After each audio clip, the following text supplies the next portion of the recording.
Waalaikumsalam warahmatullahi wabarakatuh.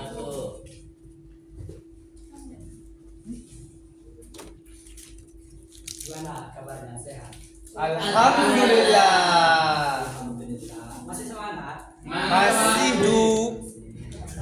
Jadi sekarang sebelum kita memulai pelajaran, kita yel-yel dulu. Jadi yel-yelnya gini. Tepuk ha. Ha. Ha.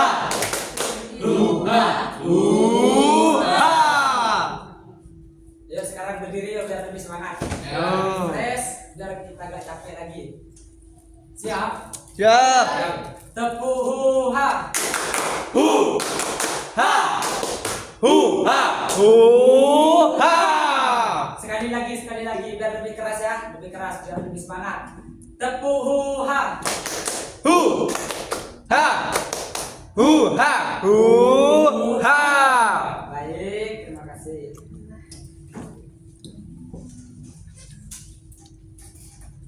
Sebelum kita memulai pelajaran, kita baca basmalah bersama-sama terlebih dahulu. Nabda biqrana al-basmalah. Bismillahirrahmanirrahim. Baik, sekarang kita pelajaran pada hari ini adalah fikih. Sebelum kita memulai materi selanjutnya, saya ingin tahu dulu sejauh mana perkembangan materi kemarin yang sudah dipelajari. Nah, apa itu fikih? Ada yang tahu? Ada yang bisa menjelaskan? Fikih, dipersilakan. Fikih adalah hukum yang mempelajari hukum tentang kehidupan sehari-hari. Baik, itu fikih adalah dimana kita mempelajari aturan hukum yang sehari-hari ya. Terus kemudian ada yang tahu hukum fikih itu ada apa aja? Hukum fikih ada 5, mungkin ada yang bisa menyebutkan hukum fikih.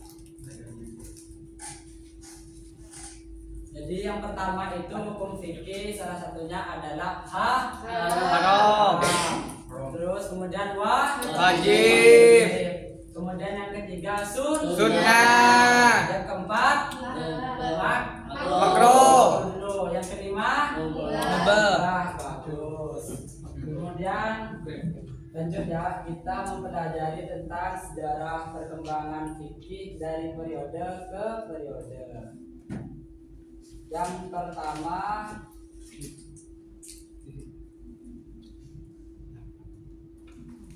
yang pertama adalah periode risalah. Apa itu periode risalah?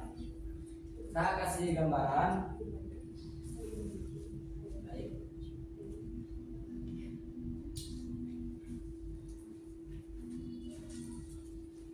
Jadi ini dia, ini periode risalah itu terjadi pada zamannya semenjak Nabi Muhammad SAW diangkat menjadi Rasul hingga beliau wafat. Ada yang tahu Nabi Muhammad diangkat menjadi Rasul pada umur berapa? Ada yang tahu? Pada umur 40 tahun Nabi Muhammad diangkat menjadi Rasul sampai beliau meninggal. Ada yang tahu Nabi Muhammad meninggal pada umur berapa?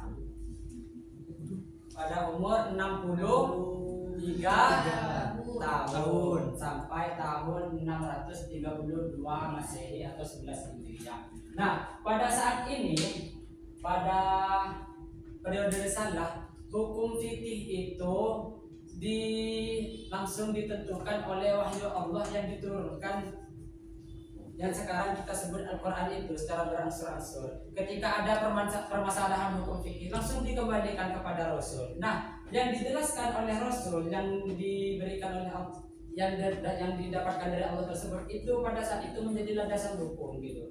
Ada permasalahan apa dikembalikan kepada Rasul, ada permasalahan apa dikembalikan kepada Rasul. Itu pada periode risalah yang terjadi sampai 11 Hijriah sampai 632 Masehi. Nah, kemudian selanjutnya yakni periode Khulafaur Rasyidin.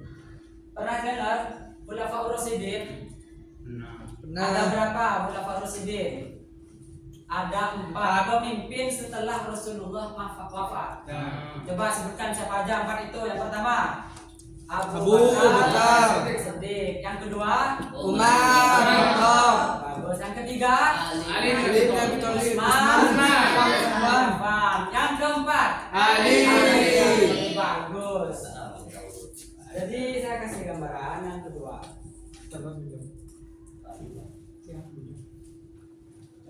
Jadi yang kedua itu pada periode Khulafaur Rasyidin, dari wafatnya Nabi Muhammad hingga Muawiyah bin Abu Sufyan memegang pemerintahan Islam. Setelahnya Ali bin Abi Thalib terbunuh sampai pada tahun 41 Hijriah sampai 661 Masehi. Nah, pada saat ini ijtihad dari sahabat itu sudah muncul pada saat ini. Kenapa? Karena Rasulullah sudah wafat. Jadi ketika ada hukum di Al-Qur'an tidak ada, di hadis tidak ada, maka ijtihad muncul di sini. Cuma tetap berdasarkan Al-Qur'an dan Hadis. Kemudian lanjut ke berikutnya. Periode awal pertumbuhan fikih. Nah, pada saat ini saya kasih gambaran dulu.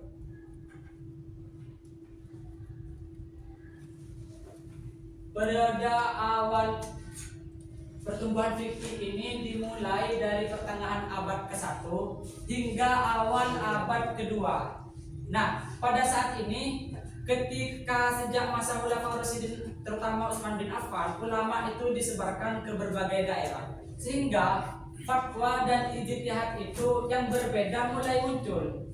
Jadi yang fatwa yang di sana, ijtihadnya yang di sana hasilnya seperti ini. Sedangkan fatwa dan ijtihadnya yang di daerah lain hasilnya berbeda. Kenapa? Menyesuaikan dengan kebutuhannya masing-masing. Ini termasuk periode awal pertumbuhan fikih. Jadi mulai semangat ijtihad pada saat itu, makanya hasilnya banyak berbeda-beda. Namun antara satu sama lain itu tidak saling menentang, saling menghargai sesama gitu. Jadi tepatnya tadi ke awal abad ke-1 Hijriah.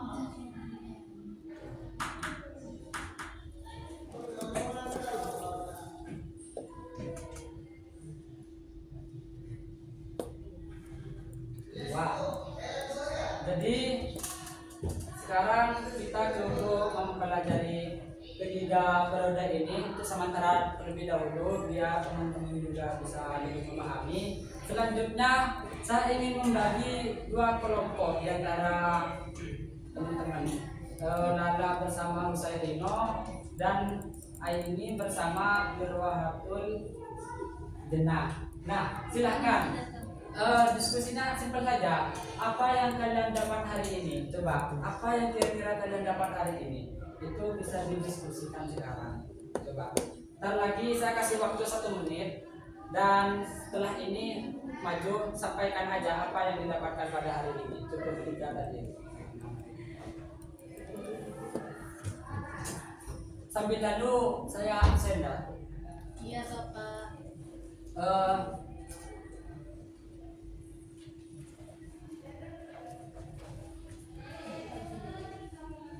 Ahmad Husairino Hadir, Pak. Lailatul Fitriana Hadir, Pak. Qurratul Aini Hadir, Pak. Mirwahatul Jenah. Hadir. Baik. Bagaimana? Sudah siap?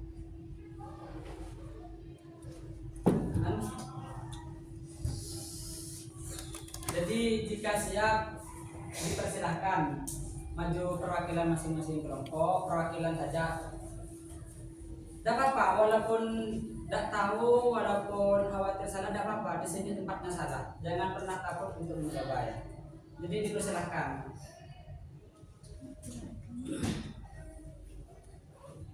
Sejarah perkembangan periode pertama periode risalah. Di sini sejak kerasulan Nabi Muhammad. Yang kedua periode Khulafaur Rasyidin, ada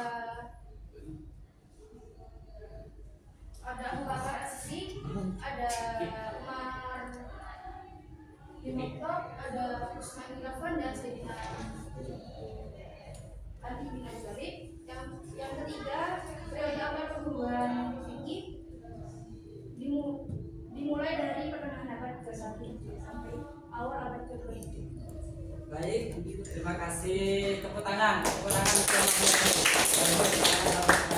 Yang lain jangan mau kalah nanti ya.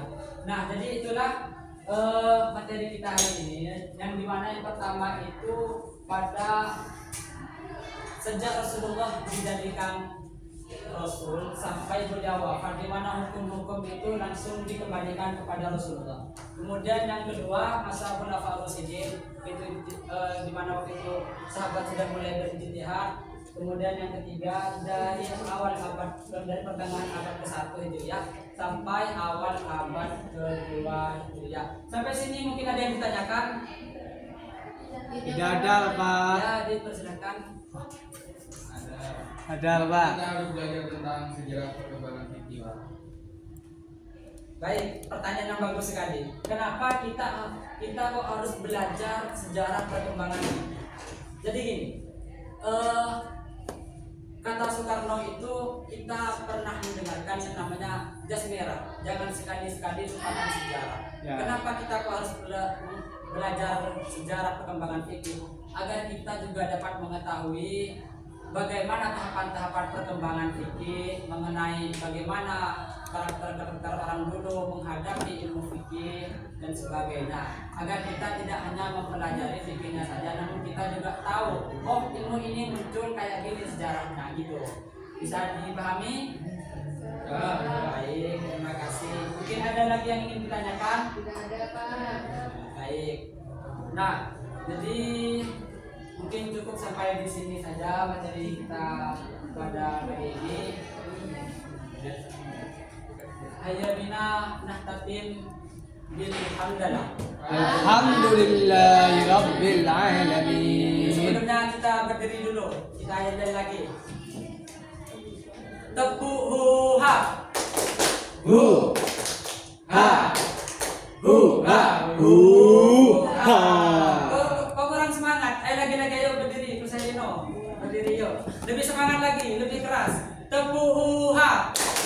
Hu ha hu ha hu ha.